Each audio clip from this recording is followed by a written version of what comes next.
सत्य समाचार, तटस्थ समाचार, समाज बदल्ने हाम्रो अभियान। नमस्कार, यो हो टाइम समाचार। म वीरेन्द्र मन्सुर गरौँ। छोरी शिक्षा बीमा सुरु भएको सम्बन्धी प्रसङ्गबाट। मध्य सरकारको लोकप्रिय कार्यक्रम छोरी शिक्षा बीमा कार्यक्रम पुनः सुरु भएको छ।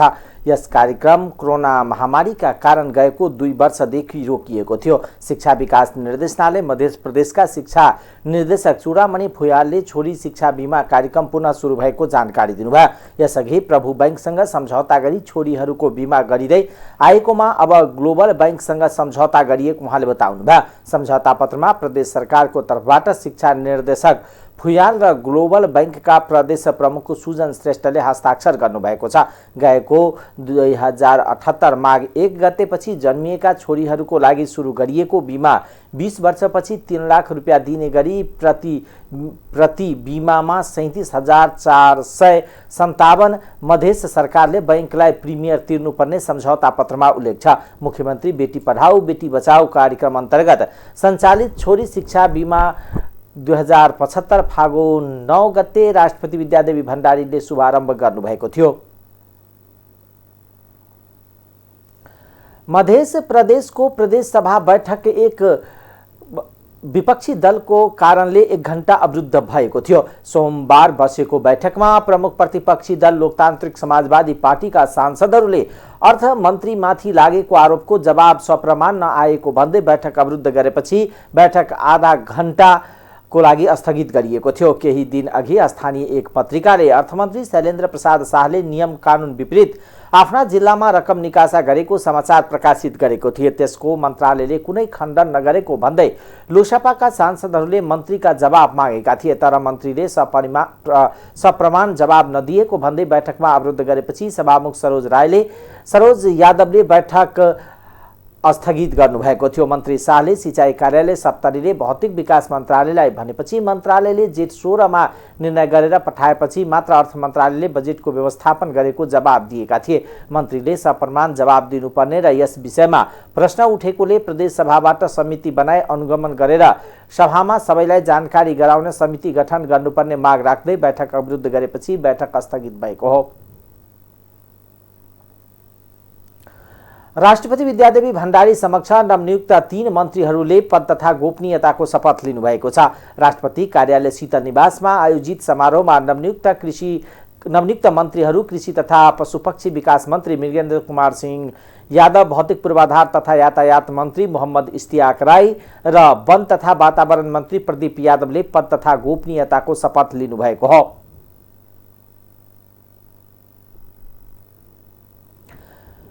कार्यक्रममा प्रधानमन्त्री शेरबहादुर देउबा, राष्ट्रिय सभाका अध्यक्ष गणेश प्रसाद तिमल सिन्हा लगायतको उच्चपदस्थ अधिकारीहरू उपस्थित रहेका थिए। मन्त्रीहरूले शपथ लिँदै आफ्नो मन्त्रालयमा पदभार समेत ग्रहण गरेका छन्। काठमाडौँको लैनचौर स्थित भारतीय दूतावासमा गोली चलेको छ। दूतावासमा कार्यरत भारतीय सुरक्षा गार्डले ड्युटी समयमै आफैलाई गोली हानी आत्महत्या गरेका छन्। दूतावास सुरक्षार्थ तैनाथ निजी सुरक्षा गार्ड 32 वर्षीय दीपक सिंहले आफूसँग रहेको इन्सास राइफलले आफैलाई गोली हानेका हुन्। घटनास्थल दूतावासभित्रै भएका कारण भारतीय पक्षले नै त्यसको अनुसन्धान गरी शव व्यवस्थापन गर्ने भएको छ। उनको शव पोस्टमार्टमका लागि त्रिवी शिक्षण अस्पताल लगिएको थियो।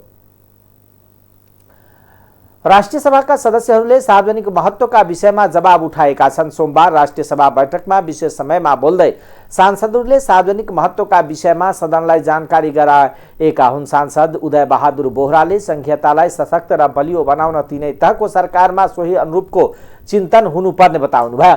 देश संघीयताको प्रणालीमा गए पनि चिन्तन भने त्यसो हुन नसकेको जिकिर गर्नुभयो। 3 तहको सरकारमा अधिकार बाँडफाँड हुनुपर्नेमा उहाँको जोड थियो। राष्ट्रिय सभा सदस्य शेखर कुमार सिंहले सरकारले एमबीबीएस को कोटा घटाएकोमा असन्तुष्टि जनाउँदै कोटा नघटाउन माग गर्नुभयो। नागरिकता ऐन ल्याउन सरकारले कन्जुस्याई गरेको भन्दै छिटै नागरिकता ऐन ल्याउन उहाँले माग गर्नुभयो। राष्ट्रिय सभा सदस्य खेमलाल देवकोटाले फेवाताल भूमाफिया र दलालहरूको चङ्गुलमा फसेको बताउनुभयो। फेवातालको निरन्तर दोहन भइरहँदा पनि यसको गरिमालाई धुमिल पार्न सरकारी संयन्त्रहरू नै सक्रिय रहेको उहाँको भनाइ छ। पुर्याउन सकेनौं। धान रोप्ने बेला हामी युरिया डीएपी मल यदि किसानलाई पुर्याउन सकेनौं भने धान बाली उत्पादकता घट्न जान्छ। हाम्रा निकायहरू साल्ट ट्रेनिङ र कृषि खाद्य सामग्री केन्द्रहरू यो रासायनिक मल किन्ने कम्पनीका रूपमा अधिकार प्राप्त हुन्। अहिले उनीहरूसँग मौजदात मलहरू छैन, जसले गर्दा किसानहरू अब समयमा मल प्राप्त गर्न नसकेर खेती उत्पादन हुन सक्दैन। कसरी खेती गर्ने हो भने अत्यन्त चिन्तित रहेको अवस्था छ र सरकारले फागुन 16 मा G2G सम्झौता भारतसँग गरेर रासायनिक मल ल्याउने कुराहरू पनि सरकारबाट भयो। तर त्यो G2G जुन सम्झौता हो भारतसँग गरेको त्यो सम्झौता मार्फतबाट पनि मल आएको छैन। यसले गर्दा मलको अभावले गर्दा किसानहरू अत्यन्त चिन्तित बनेका छन्। त्यसैले म सरकारसँग आग्रह गर्दछु, कसरी हुन्छ अब हाम्रा नीति र ऐन कानुनहरूलाई संशोधन गर्ने हो कि यो जुन टेन्डरको प्रक्रियाहरू लामो छ भने त्यसलाई फास्ट ट्र्याकको माध्यमबाट पनि छोटो बनाएर कसरी सहज रूपमा समयमै मल आउँछ भन्ने कुरामा हाम्रो ध्यान जान जरुरी हुन्छ। अब अहिले हामी टेन्डर आह्वान गर्ने अनि धान काट्ने बेला मल उपलब्धता गराएर त्यो किसानलाई राहत हुन सक्दैन। त्यसैले समयमै मल उपलब्ध गराउनको लागि सरकारको ध्यान जान जरुरी छ। त्यसमा अन्य कुरा हामीले यहाँको चाहिँ माटोको जो पोटेन्सियल थियो त्यो पोटेन्सियल अथवा उत्पादन शक्ति जो चाहिँ थियो त्यो शक्तिमा ह्रास आएको छ। रासायनिक मल बाहेक अरू कुनै पनि मलले काम गर्दैन भनेको हामी सबैलाई थाहा चाहिँ छ। सरकारका मन्त्री म सम्माननीय अध्यक्षजीमा भन्न चाहन्छु, सरकारका मन्त्रीज्यू चाहे त्यो प्रतिनिधि सभा होस् चाहे राष्ट्र सभामा उभिएर भन्नुहुन्छ कि मल अब असारको पहिलो हप्तामा जति नेपाली चाहिँ किसानले चाहिँ प्राप्त गर्न चाहन्छन् त्यति नै मात्रामा हामी दिन्छौँ भनेर प्रतिबद्धता व्यक्त गर्नुहुन्छ। आज असारको यो महिनाको तेस्रो साता चाहिँ लागिसक्यो, अबको 2 दिनपछि 14 साता चाहिँ लाग्दैछ, तर पनि मल चाहिँ आएको चाहिँ छैन। त्यो कस्तो खालको सम्झौता चाहिँ हो? मात्रामा आउँछ र किसानले पर्याप्त मात्रामा मल पाउने कुरा चाहिँ धान उत्पादनमा डबल वृद्धि कहिले पनि हुन चाहिँ सक्दैन। सदस्य देवकोटाले फेवाताल आसपासको सिमसार क्षेत्रमा जग्गा प्लटिङको काम भइरहेको भन्दै त्यसो गर्नुमा शहरी विकास मन्त्रालयको समेत भूमिका रहेको बताउनुभयो। फेवातालको संरक्षणमा तीनै तहको सरकारको ध्यान जानुपर्ने उहाँको जोड छ। प्रमुख प्रतिपक्षी दल नेकपा एमालेका अध्यक्ष एवं पूर्व प्रधानमन्त्री केपी शर्मा ओलीले अमेरिकी स्टेट पार्टनरशिप प्रोग्राम एसपीपी माओवादी केन्द्रका अध्यक्ष पुष्पकमल दाहालले मेरै नेतृत्वको सरकारको पालामा आएको थियो भनेर भ्रमपूर्ण कुरा गरेको भन्दै आपत्ति जनाउनु भएको छ। सोमबार प्रतिनिधि सभा बैठकमा विशेष समय लिएर बोल्दै अध्यक्ष ओलीले आफू नेतृत्वको सरकारकै पालामा सो प्रोग्राम आएको र आफूहरूले अहिले आएर रद्द गराएको दाहालको भनाइ छ। दाहाललाई जनतालाई गुमराहमा राख्ने गरी आएको भन्दै आक्रोश व्यक्त गर्नुभयो। अध्यक्ष ओलीले एमसीसी तत्कालीन प्रधानमन्त्री सुशील कोइराला रक्षा मन्त्री समेत भएको बेलामा रक्षा मन्त्रालयको निर्णय अनुसार नेपाली सेनाले अमेरिकी दूतावासलाई पत्राचार गरेको र आफू प्रधानमन्त्री भए पनि त्यसबारे थाहै नदिएको पनि पटक पटक दोहोर्याउनुभयो। कोभिड-19को परीक्षण र उपचारका लागि छिटो औषधि ल्याउनको लागि ओम्नी मार्फत प्रक्रिया अघि बढाइएको बताउँदै उहाँले सरकारलाई ओम्नी विरुद्ध छानबिन गर्न चुनौती दिनुभयो। बयानले के देखाउँछ भने उहाँ जानकार हुनुहुन्छ सेनाले एम्बेसीलाई लेखेको पत्रको सम्बन्धमा भन्ने कुरा, रक्षा मन्त्रीलाई तत्कालीन रक्षा मन्त्रीलाई जानकारी गराएको थियो भन्ने कुराले उहाँको नलेजमा छ भन्ने कुरा त्यो देखिन्छ। होइन भने सेनाले के गर्यो उहाँलाई थाहा नहुने कुरा हो। यस कुराको सत्य तथ्यको सम्बन्धमा तत्कालीन प्रधान सेनापति अहिले पनि त हुनुहुन्छ नि त, उहाँसँग सम्पर्क गरेर बुझे हुन्छ, कुराकानी गरे हुन्छ। सरकारी कागजपत्रहरूमा त्यस्तो चलानी नम्बर हेरफेर, पठाउने मिति हातले लेख्ने, चलानी नम्बर पछि लेख्ने, हातले लेख्ने यस्तो प्रचलन हुँदैन। तर म प्रधानमन्त्री भइसकेपछि भनेर पठाइएको भनेर अहिले जुन त्यसको सत्य तथ्य आउनुपर्छ, यो सत्य तथ्य बाहिर ल्याउनु। यो नेपाली सेनाले प्रचलन हो भनेको छ, यस्तो प्रचलन पनि हुन्छ र? प्रचलनै हो भने प्रधानमन्त्री रक्षा मन्त्रीलाई पनि नबताउने प्रचलन हुन्छ र? बताएको कुनै सबुत प्रमाण छ भने अथवा तत्कालीन प्रधानमन्त्री रक्षा मन्त्री केपी शर्मा ओलीले तत्सम्बन्धमा कुनै पनि निर्णय गरेको छ, निर्देशन दिएको छ, त्यो जानकारीमा आएको कुनै प्रमाण सबुत छ भने नेपाल सरकारको तर्फबाट त्यसलाई यस गरिमामय सदनमा पेश गर्न म सम्माननीय प्रधानमन्त्रीजीलाई आग्रह गर्न चाहन्छु। यस सम्बन्धमा सम्माननीय प्रधानमन्त्रीज्यूले संसदलाई यस्तो पत्राचार जुन भयो भनिएको छ, यो पत्राचार भएको हो कि होइन? पत्राचार भएको भए नेपाल सरकारको कुन तहको, कुन मितिको, के विषयको निर्णयको आधारमा, कुन कुन प्रधानमन्त्री रक्षा मन्त्री कसले निर्णय गरेका छ, कसले निर्णय गरेर यो भएको छ, यस सम्बन्धमा सत्य तथ्य बाहिर ल्याउनुहुन्छ भन्ने मलाई विश्वास छ। एउटा बहुतै खतरनाक प्रक्रियाबाट, यसको निर्माणको प्रक्रिया नै बहुतै खतरनाक। मलाई संसदप्रति कुनै रुचि छ र? जनताका समस्याप्रति रुचि छ र? मूल्य वृद्धिप्रति रुचि छ, महँगीप्रति रुचि छ, शान्ति सुव्यवस्थाप्रति रुचि छ, सत्ता पक्षलाई रुचि छ, सत्ता पक्षकाहरूलाई रुचि छ, गठबन्धनलाई रुचि छ, सांसद गणौँ त को प्रतिपक्ष भन्दा यो संसद चलाउने प्रतिपक्ष हो। अहिले नत्र भने त कोरम पुग्दैन। एमाले मात्रै यहाँ उपस्थित नहुने हो भने कोरम पुग्दैन थियो। अरे को हो प्रतिपक्ष को हो? एमाले को हो? निश्चित घरानालाई फाइदा पुग्ने गरी, निश्चित घराना बाहेकहरूलाई फाइदा नपुग्ने गरी घेरेर छेकेर घराना विशेषका लागि बजेट किन बन्छ? अनि प्रश्न उठाउनेलाई धम्काउने, स्थिति हुनुपर्छ, स्थितिमा सरकार चल्नुपर्छ भन्नेलाई धम्काउने, मूल्य मान्यता अनुसार चल्नुपर्छ भन्नेलाई धम्काउने, उल्टै। अनि गृह मन्त्रालय, माननीय गृह मन्त्रीज्यू यही गृह मन्त्रालयको अनिवार्य पालना गर्नुपर्ने सिसिटिभीको फुटेज र त्यसको डिलिट गर्ने कहिले कसरी गर्नुपर्छ भन्ने कुरा सम्बन्धमा के निर्देशन छ? त्यो निर्देशन के सर्वसाधारण नागरिक सडकमा मकै पोल्नेले मान्न पर्ने कि सरकारले मान्नु पर्ने? सिसिटिभी के सडकमा मकै पोल्नेले मान्न पर्ने? अर्थ मन्त्रालयले मान्न नपर्ने? अर्थ मन्त्रीले मान्न नपर्ने? किन दिन्छु? दिन्न थियो नि त। दिन्न भन्ने बेलामा को तिनीहरू माग्नेहरू? तिनीहरूले मागे भन्दैमा दिनुपर्छ भन्ने बेलामा त थियो त। पर्दछ निष्पक्ष देखिने कमिटी बनाएर छानबिन गर्नुपर्दछ। त्यसको प्रतिवेदन यस सम्मानित संसदमा आउनु पर्दछ। एमाले को हो? एमाले सोध्ने? हामीले गरेको स्वेच्छाचारिताका विरुद्ध प्रश्न उठाउने एमाले को हो भनेर ललकार।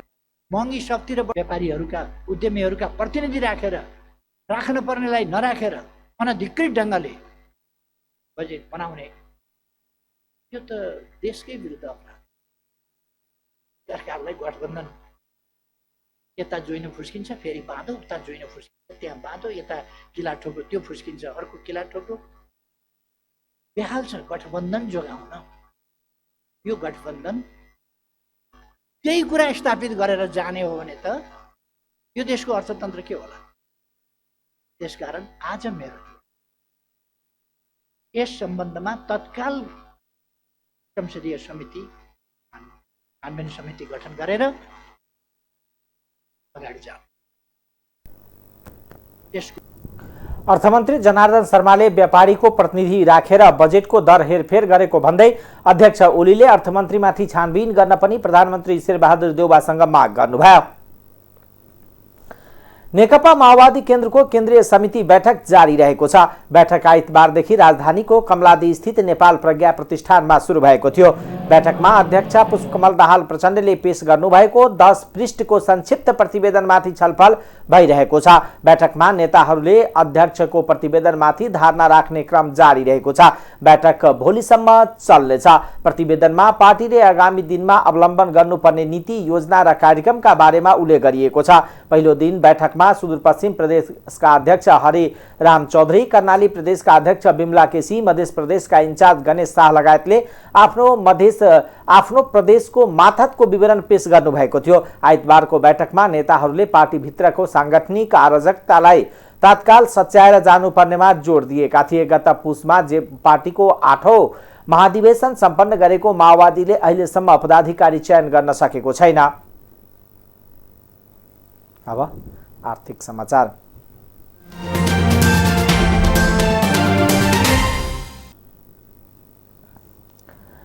धितोपत्र दोस्रो बजारमा हाल कारोबारमा रहेका 21 वाणिज्य बैंकहरूमध्ये 10 वटाको शेयर मूल्य 2 वर्ष अघि भन्दा कम रहेको छ। 2077 असार 17 गते 2079 असार 17 गतेको ती बैंकहरूको अन्तिम मूल्यको आधारमा शेयर मूल्य कम देखिएको हो। गत भदौ 2 गते 3200 बिन्दु पार गरेर ऐतिहासिक रेकर्ड कायम गरेको नेप्से परिसूचक 2077 असार 15 गतेदेखि उकालो लागेको तथ्याङ्क देखाउँछ। नेप्से परिसूचक सो समयमा 1888.71 बिन्दुमा रहेको थियो। पछिल्लो समय असार 17 देखि नेप्सेको परिसूचक 2028.77 बिन्दुमा पुगेको छ। 2 वर्ष अघिको तुलनामा शेयर मूल्य कम हुने वाणिज्य बैंकहरूमा standard charter bank, Himalayan bank, Everest bank, NMB bank, Nepal SBI bank, Sanima bank, Krishi Bikas bank, sunrise bank, Prabhu bank र लक्ष्मी बैंक रहेका छन्। यस अवधिमा स्टैंडर्ड चार्टर बैंकको शेयर मूल्य सर्वाधिक घटेको छ। ती बैंकको शेयर मूल्य प्रतिकिता 256.50 ले घटेको छ।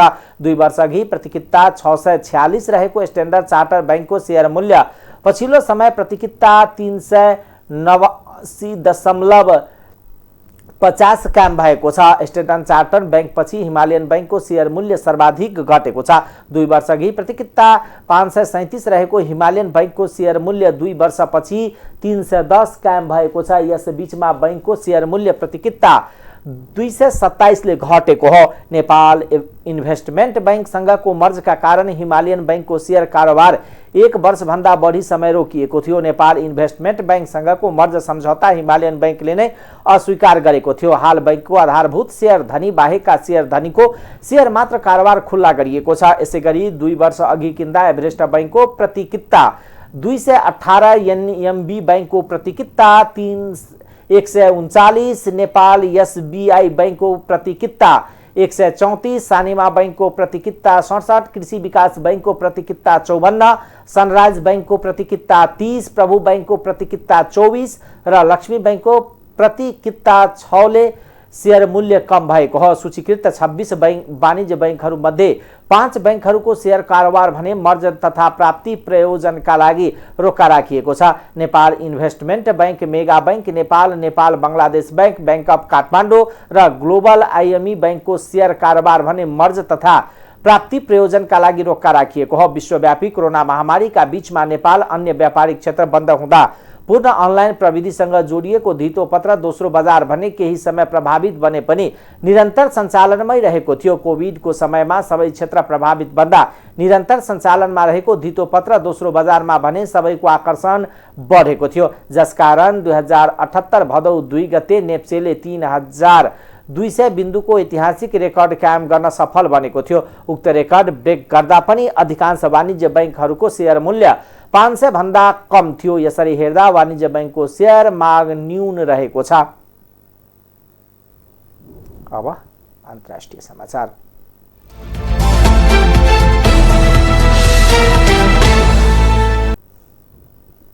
भारतको हिमाचल प्रदेशमा बस दुर्घटना हुँदा 10 जनाको ज्यान गएको छ। ज्यान गुमाउनेमा स्कुले बालबालिका समेत रहेको जनाइएको छ। दुर्घटनामा 16 जनाको ज्यान गएको हुन सक्ने आशंका गरिएको छ। हिमाचलको कुल्लू जिल्लाको नियोली शेर सडक खण्डमा बिहान बस पल्टिएको हो। दुर्घटनामा घाइते भएको स्थानीय अस्पतालमा उपचार भइरहेको भारतीय सञ्चार माध्यमहरूले जनाएका छन्। अस्ट्रेलियामा बाढीका कारण 1 जनाको ज्यान गएको छ भने हजारौं मानिस विस्थापित भएका छन्। बाढीका कारण सिडनी शहर प्रभावित भएको छ। त्यहाँको जनजीवन कष्टकर भएको छ। मुसलेधार वर्षाका कारण सडक बन्द हुनुको साथै हवाई सेवा समेत प्रभावित भएको बीबीसीले जनाएको छ। न्यू साउथ वेल्सका आपतकालीन सेवा मन्त्री स्टेफनी कुकले मानिसको ज्यान जोखिममा पर्ने अवस्था आएको भन्दै सचेत रहन आग्रह गर्नुभएको छ।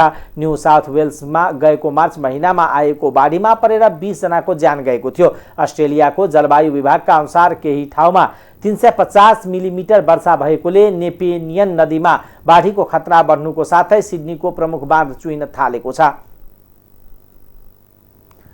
डेनमार्कको एक शपिङ मलमा गोलाबारी भएको छ। बन्दुकधारीले चलाएको गोली लागेर 3 जनाको ज्यान गएको छ भने केही घाइते भएका छन्। घाइते मध्ये 3 जनाको अवस्था गम्भीर रहेको स्थानीय प्रहरीले जनाएको छ। दक्षिण कोपनहेगनमा रहेको फिल्स मलमा गोलाबारी भएको हो। घटनामा संलग्न रहेको आशंकामा प्रहरीले 22 वर्षीय एक व्यक्तिलाई पक्राउ गरेको छ।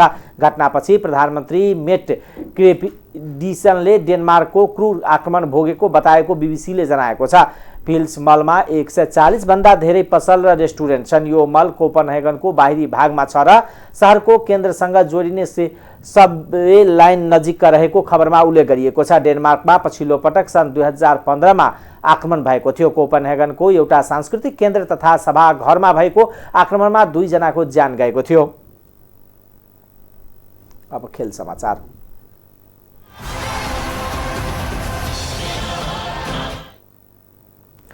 नेपाली राष्ट्रिय क्रिकेट टोलीले अभ्यास खेलमा लगातार दोस्रो जित निकालेको छ। गैराती भएको खेलमा क्यानाडाको ओन्टारियो क्रिकेट क्लबलाई नेपालले 55 रनले हराएको हो। नेपालले दिएको 210 रनको लक्ष्य पछाएको ओन्टारियो 19 ओभर 3 बलमा अल आउट हुँदै 154 रन समेटियो। यसअघि शुक्रबार राति भएको एक दिवसीय खेलमा नेपालले ओन्टारियोलाई 69 रनले हराएको थियो। क्यानाडासँगको श्रृङ्खला अघि नेपालले अभ्यास खेल खेलेको हो। अब नेपालले क्यानाडाको राष्ट्रिय टोलीसँग 2 खेलको एक दिवसीय श्रृङ्खला खेल्नेछ। नेपाल र क्यानाडा बीचको पहिलो एक दिवसीय जुलाई 5 तारिक र दोस्रो एक दिवसीय जुलाई 6 तारिकमा हुनेछ। त्यसपछि नेपालले स्कटल्यान्डमा विश्वकप लिग 2 अन्तर्गत त्रिदेशीय एक दिवसीय श्रृङ्खला खेल्नेछ। टाइम्स समाचार अहिलेको लागि यति नै। हेर्दै गर्नुहोला टाइम्स टेलिभिजन। नमस्कार।